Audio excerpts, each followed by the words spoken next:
Hello friends, how are you? Welcome to In Electrotech Solution.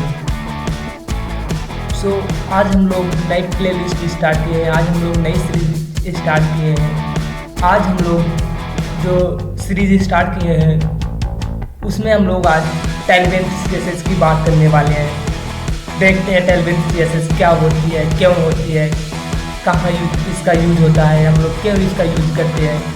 तो वो सारी चीज़ें आज थ्रू आउट इस वीडियो में देखने वाले हैं। तो चलते हैं और देखते हैं टेलविन सीएसएस क्या होती है। तो उससे पहले हम लोग देखते हैं कि टेलविन सीएसएस क्या होती है। तो टेलविन सीएसएस से सीखने से पहले हम लोगों को थोड़ा बहुत या थोड़ा सा आप लोगों को HTML एंड CSS के बारे में नॉलेज होनी चाहिए, जिससे कि आप इजीली इस टेलविन सीएसएस को लर्न कर सकें या इजीली इसको सीख सकें।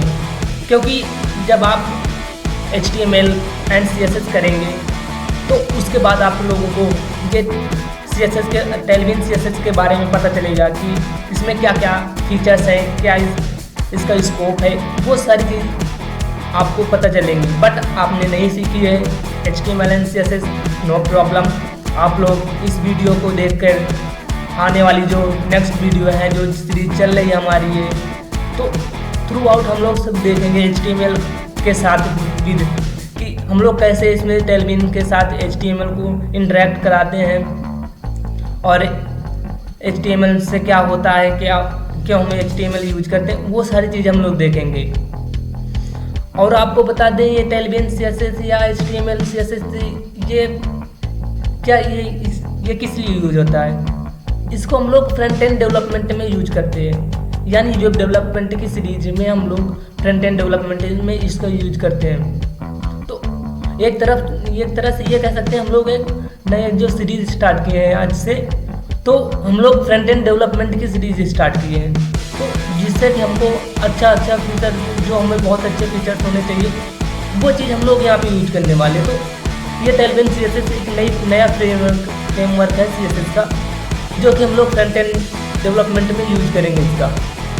तो देखते हैं कि what is Tailwind CSS, features of Tailwind CSS, why to learn Tailwind CSS। तो लेट्स स्टार्ट। देखते हैं क्या होती है। What is Tailwind CSS?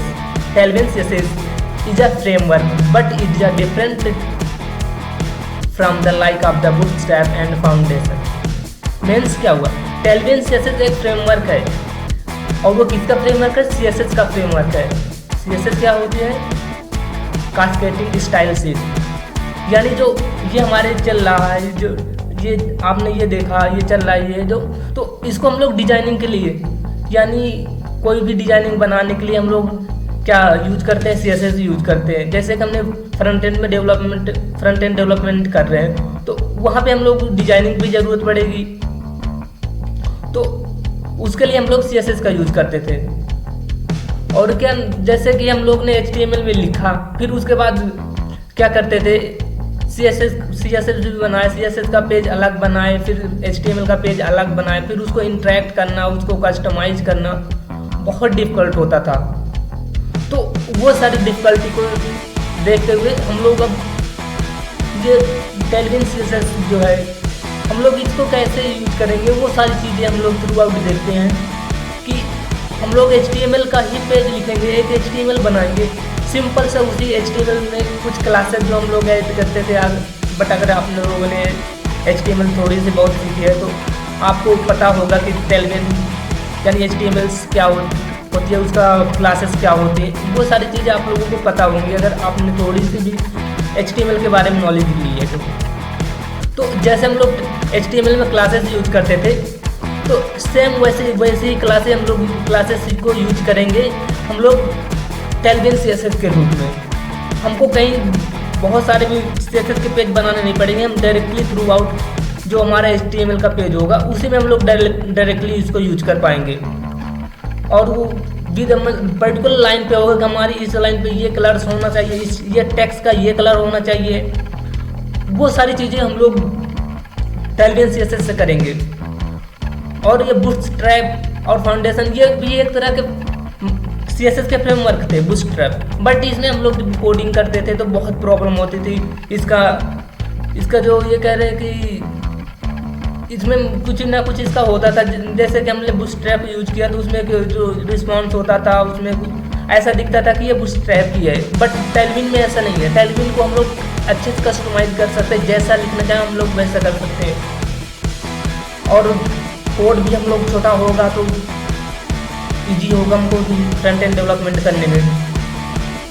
और देखते रहेंगे क्या क्या चीज़ें होती हैं टेलविन CSS में। फिलहाल जानते हैं क्या। It provides only the raw basic of the what you need to be style your own web page. तो क्या होता है कि हम लोगों को जब हम लोग कोई वेब पेज बनाते हैं तो उसमें स्टाइल की भी ज़रूरत होती है ना। हमने HTML से कोई पेज बना लिया, हमने HTML में के कुछ टैग लगाए और वो हमारा एक वेब पेज क्रिएट हो गया, बट उसकी डिजाइनिंग के लिए कुछ तो करना पड़ेगा ना। उसके लिए हमको कोई तो ऐसी चीज़ होनी चाहिए जिसे हम यूज करें जो अच्छे से इंटरेक्टिव दिखे, और वो जो हमको दिखना चाहिए, जो इसके ये कह लें कि अच्छे से इम्प्रूवमेंट जो उसका हो, कि हमारा जो नैव बार है उसका इम्प्रूव कैसे हो रहा है, उसका साइड बार कैसे इम्प्रूव हो रहा है, या साइड बार को कैसे क्लोज करना है। तो उनमें जो CSS होती है तो वो सारी चीज़ें हम लोग टेलविन CSS से करेंगे, कि जैसे हमारा नैव बार ओपन हुआ तो उसमें कैसा कलर हुआ, कैसा होवर्स हुआ, तो वो सारी चीज़ें होंगी इसमें। और डिजाइनिंग तो सारी डिजाइनिंग हम लोग CSS से करने वाले हैं, यानी टेलविन CSS से। और हम लोग अब चलेंगे आगे, देखेंगे कि ये इसमें से हम लोग बहुत सारे क्लोन्स बनाएंगे, बहुत सारे वेबसाइट के क्लोन्स, यूट्यूब हुआ, इंस्टाग्राम हुआ, फेसबुक हुआ, वो सारी चीज़ें हम सारे क्लोन्स हम लोग इस टेलविन CSS के मदद से बनाने वाले हैं। तो आप लोग चैनल को सब्सक्राइब कीजिए, लाइक कीजिए एंड शेयर कीजिए, ताकि आप लोगों को नोटिफिकेशन आते रहे जब भी मैं कोई नई वीडियो अपलोड करूं इस सीरीज़ की, तो आपको इजली एक्सेस मिल जाए, आपको इजली नोटिफिकेशन मिल जाए, जिससे कि आप वो चीज़ थ्रू आउट इजली देख पाएँ। अदरवाइज आप जाएं यूट्यूब चैनल पे और वहाँ पे सारी प्लेलिस्ट है मेरी, तो वहाँ पे आप लोग एक जो भी सीखना चाहते हैं वो चीज़ सीख सकते हैं। आप टेलविन CSS सीखना चाहते हैं, आप जाइए वहाँ पे टेलविन CSS टाइप कीजिए और देखिए टेलविन CSS क्या होती है। वो सारी चीज़ें आप लोग जाके यूट्यूब चैनल पे देखिए। और आपको डॉक्यूमेंटेशन या कुछ वैसा चाहिए, नोट्स वगैरह, वो चीट नोट्स वगैरह, मैं सारी चीज़ें वो डिस्क्रिप्शन में देने वाला हूँ। तो आप जैसे आपको सोर्स कोड मिलेगा, आपको सारी चीज़ें यहाँ पे होने वाली है। आपको जो सोर्स कोड तक में मैं यहाँ मिलेगा, आपको गिटहब का लिंक है मेरे डिस्क्रिप्शन में दे दूँगा, तो आप लोग थ्रू आउट वहाँ से जाके कोड को एक्सेस कर पाएंगे। तो है बहुत सारे कोर्स हमारा, इसमें हम लोग अपने पूरा एफर्ट डालने की कोशिश करें कि हम लोग अच्छे से अच्छा इसको कर पाएँ, है ना। अगर आप लोगों का सपोर्ट रहा तो इजली हम लोग अच्छे से अच्छा ये सारी चीज़ें कर पाएंगे। तो अब देखते हैं, you want to find out the self components such as the buttons and nav bar, it's up to you to use Tailwind to build your own components। क्या होता है कि हम लोग बटन की CSS बटन हम लोग बनाए तो उसमें सिंपल से बटन बनाते हैं, बट उसकी हम लोग CSS करते हैं जिससे कि वो इजली हमको अच्छे से दिखे। तो वो सारी चीज़ें हम लोग इसमें टेलविन CSS से करके देखने वाले हैं, और ये बहुत ही रिस्पॉन्सिव होती है, बहुत अच्छे से रिस्पॉन्स होता है। ये डायरेक्टली HTML के साथ इंटरेक्ट करती है, तो बहुत सारी चीज़ें होती हैं, है ना। तो अब देखते हैं हम लोग फीचर्स क्या है इसके। प्लेसिडियन क्या होता है, वो चीज़ें हम लोग देखेंगे आगे। प्लेसिडियन क्या होता है, प्लेसिडियन क्यों यूज करते हैं, सिडियन का क्या रोल होता है, वो चीज़ हम लोग थ्रू आउट आगे वीडियो में देखने वाले हैं, ठीक है। तो इस फैंसी अंडरलाइन स्टाइल से क्या होता है, मतलब इसमें बहुत सारे फीचर्स क्या है इसके, ये कि इसमें बहुत सारी अच्छे अंडरलाइन, जैसे हमने कोई अंडरलाइन करना है, कोई टेक्स्ट को हमको फॉन्ट, किसी टेक्स्ट को फॉन्ट को बढ़ाना है, या टेक्स्ट के फॉन्ट को बढ़ाना है, या टेक्स्ट को टिल्ट करना है, बोल्ड करना है, वो सारी चीज़ें हम लोग अच्छे से इसमें कर पाते हैं टेलविन CSS की मदद से। कलर बॉक्स, हम लोग कोई बॉक्स बनाए तो उसमें हम लोग कलर डाल सकते हैं, कैसे हमको क्या क्या कलर चाहिए, तो वो सारी चीज़ जैसे हम लोग CSS में करते हैं सेम चीज़ हम लोग इसमें भी कर सकते हैं, इसमें कोई दिक्कत नहीं होने वाली, ठीक है। तो और हम लोग देखते हैं कलर्स की शैडो, यानी जो बॉक्स हमने बनाया उसकी शैडो भी बनाते हैं हम लोग। जैसे कि हमने कोई बॉक्स बनाया तो उसके साइड में कैसे दिखना है, तो वो सारी चीज़ें हम लोग इजीली इसमें कर पाते हैं। Every colours out of the box, यानी हम लोग कोई सा भी कलर का जो बॉक्स बनाए हमने कोई सा भी कलर चाहिए हम लोग इजीली उसको टाइप करेंगे। उसके जो हमारे 3 तरह के कलर होते हैं, RGB कलर्स होते हैं, हेक्स कलर्स होते हैं, और हमारे पास एक कलर बॉक्स है जो हम लोग उसको डायरेक्टली इसको नंबर डाला या तो वो चीज़ हम लोग डायरेक्टली एक्सेस कर पाते हैं। तो वो हम सारे कलर्स यहाँ पे यूज कर पाएंगे। बस उसकी कुछ सीडियंस लाइब्रेरी जो होती है, सीडियन से एक लिंक होता है या क्या होता है सीडियन, वो सारी चीज़ हम लोग इस वीडियो में नहीं देखने वाले हैं। हम लोग नेक्स्ट वीडियो जब आएगा तो उसमें कैसे हम लोग देखेंगे कैसे हम लोग जो है टेलविन को इंस्टॉल करते हैं, कैसे उसको यूज करते हैं, तो कौन सा एडिटर यूज करेंगे, किस में कैसे वो उसका रिस्पॉन्स होगा, बहुत सारी चीज़ें हम लोग नेक्स्ट वीडियो में देखने वाले हैं।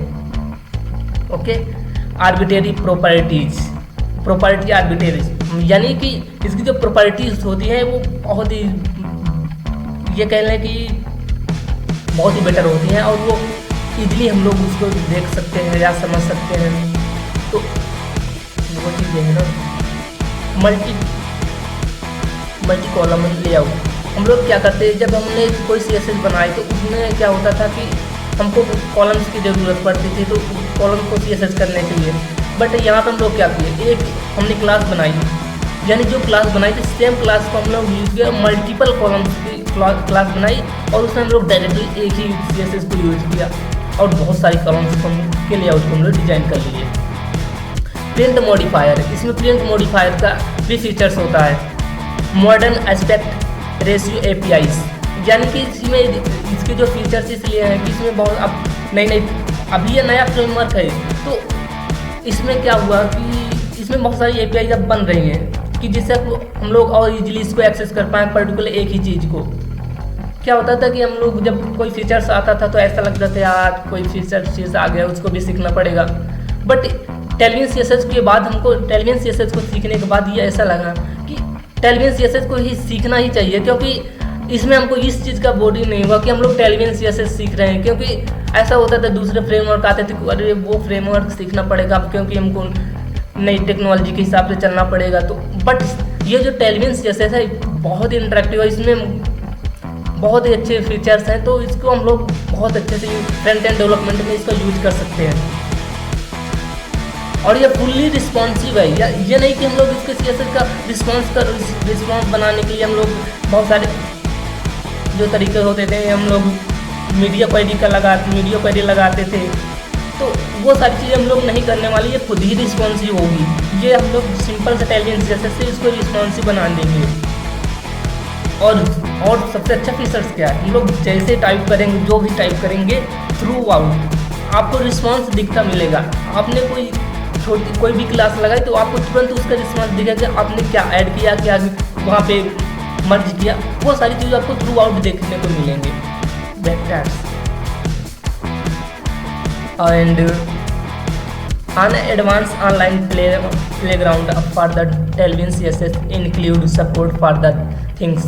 क्या होगा, हम लोग बस इसके कुछ कॉन्फ़िगरेशन करेंगे, कैसे क्या होता है वो सारी चीज़ हम लोग देखेंगे थ्रू आउट नेक्स्ट वीडियो में कि उसको कैसे हम लोग Tailwind CSS को कॉन्फ़िग जैसे या कैसे कॉन्फ़िग करेंगे, उसको कैसे अप्लाई करेंगे, कैसे उस कोड को हम लोग कंप्लीशन के इंसर्ट प्रीव्यू और वो कैसे प्रीव्यू करेंगे, तो वो सारी चीज़ें हम लोग नेक्स्ट वीडियो में देखने वाले हैं। तो आप लोग जल्दी से चैनल को सब्सक्राइब कर लीजिए और शेयर कर दीजिए सबको, जो भी फ्रंट एंड डेवलपमेंट सीखना चाहता है। तो हम आपको इस वीडियो या इस सीरीज़ में हम लोग Tailwind CSS की मदद से हम लोग आपको फ्रंट एंड डेवलपमेंट सिखाएंगे और बहुत सारे क्लोन्स बनाएंगे। तो आपका अगर सपोर्ट रहा तो हम लोग अच्छे से ये सीरीज़ को कंप्लीट कर पाएंगे, है ना। और अब देखते हैं why to learn Tailwind CSS को हम लर्न क्यों करें। देखो ऑल न्यू हाई परफॉर्मेंस, इसका परफॉर्मेंस बहुत अच्छा है, बहुत हाई परफॉर्मेंस है। क्या बूटस्ट्रैप का जो परफॉर्मेंस था बेटर था, क्या नहीं कहता उसको बूटस्ट्रैप का कोई वो नहीं, बट उससे बहुत बेटर है जो हमारा Tailwind CSS का हमारी जो टेलीविजन CSS फ्रेमवर्क है बहुत ही इसका रिस्पॉन्स है as compare to Bootstrap and style highlighted text. यानी कि हम लोग कोई से भी टेक्स्ट को हमको हाईलाइट करना है, कैसे करना, तो वो हम लोग इस CSS में यानी टेलीविजन CSS की मदद से इजीली कर पाते हैं। बट इस CSS में करते थे बहुत सारे उसको वो करना पड़ता था, इसमें ऐड करना पड़ता था कि टेक्स्ट कलर को हम लोग कैसे बोल्ड करें, वो सारी चीज़ें अलग अलग हमको अलग CSS बनानी पड़ती थी पर्टिकुलर उस चीज़ के लिए, उस क्लास के लिए हमको बट हम लोग जहाँ क्लास लिखते हैं बट सिंपल से हम वहाँ पे लिख देंगे टेक्स्ट कलर लिखेंगे। जैसे हमने टेक्स्ट कलर लिखा तो टेक्स्ट का कलर चेंज हो गया, हमने टेक्स्ट बैकग्राउंड लिखा तो बैकग्राउंड का कलर चेंज हो गया। आपको थ्रू आउट रिस्पॉन्स सामने दिखेगा। हम लोग जैसे कोडिंग करेंगे, आप एक तरफ कोडिंग करते जाएंगे, आपको एक तरफ दिखेगा। सब लैंग्वेज सिलेक्टर सपोर्ट, यानी ये हर प्लेटफॉर्म पे सपोर्ट करती है। यानी ये नहीं डिपेंड करेगा ये कि विंडो है, मैक OS है या लिनक्स है, यूनिक्स है, ये डिपेंड ही नहीं करता। ये हर प्लेटफॉर्म पे इजीली रन करेगी, या हर प्लेटफॉर्म पे इजीली समझ हम लोग एक्सेस कर पाएंगे। ठीक है। Colour opacity short and syntax, ये कलर की ओपेसिटी यानी कलर को हम लोग डिम करना, कलर को लाइट करना या डार्क करना, तो वो सारी चीज़ें हम लोग इसकी मदद से करने वाले, वो बहुत इजीली होता है इसमें। इजी एंड फास्ट, बहुत इजी है क्योंकि हमको क्लास बनानी नहीं पड़ेगी या अलग दूसरे पेज पे नहीं जाना पड़ेगा, आपको रिट्राई नहीं करना पड़ेगा, कस्टमाइज बाहर जाकर नहीं करना पड़ेगा। हम लोग डायरेक्टली उसी पर्टिकुलर लाइन पे हम लोग कस्टमाइज करेंगे, तो बहुत ही ईजी होने वाला है। Reduce the tendency of writing, यानी जो हमारी राइटिंग की टेंडेंसी थी या बहुत सारा जो कोड लिख रहे थे उसको हम लोग ने जो टेलीविजन CSS फ्रेमवर्क उसकी मदद से हम लोग उसको रिड्यूस कर पाएंगे। एंड स्मॉल यूटिलिटी, क्या होगा, हम लोग स्मॉल यूटिलाइज करेंगे और मैक्सिमम आउटपुट मिलेगा। यानी हम लोग थोड़ा कोड लिखेंगे और उसका हमको मैक्सिमम आउटपुट मिलने वाला है। यानी जो CSS लिखते थे उसमें बहुत लिखना पड़ता था, बहुत कोडिंग करनी पड़ती थी, बहुत प्रॉब्लम होती थी। बट हम लोग टेलीविजन CSS की मदद से कुछ ही कोड लिखेंगे और उससे हमको ज़्यादा उसका आउटपुट मिलने वाला है। और देखेंगे लास्ट में हम लोग कौन सा एडिटर यूज करेंगे, क्या यूज करेंगे, कैसे उसको करेंगे, तो हम ये लोग ये नेक्स्ट वीडियो में देखने वाले हैं। आप लोग ज़रूर नेक्स्ट वीडियो का वेट करें, बट आपको नेक्स्ट वीडियो भी देखना चाहिए क्योंकि आप लोग फ्रंट एंड डेवलपमेंट सीखने जा रहे हैं। आपको बहुत सारे जो वेबसाइट है उसके क्लोन से मिलने वाले हैं, आपको सोर्स कोड मिलेगा, आपको डॉक्यूमेंट मिलेंगे, आपको नोट्स वगैरह मिलेंगे, तो बहुत सारी चीज़ें आपको मिलने वाली हैं थ्रू आउट डिस्क्रिप्शन लिंक। तो आप लोग ये प्लेलिस्ट को ज़रूर एक्सेस करें, सब्सक्राइब कीजिए अपना channel. And thank you for watching this tutorial and see you next time.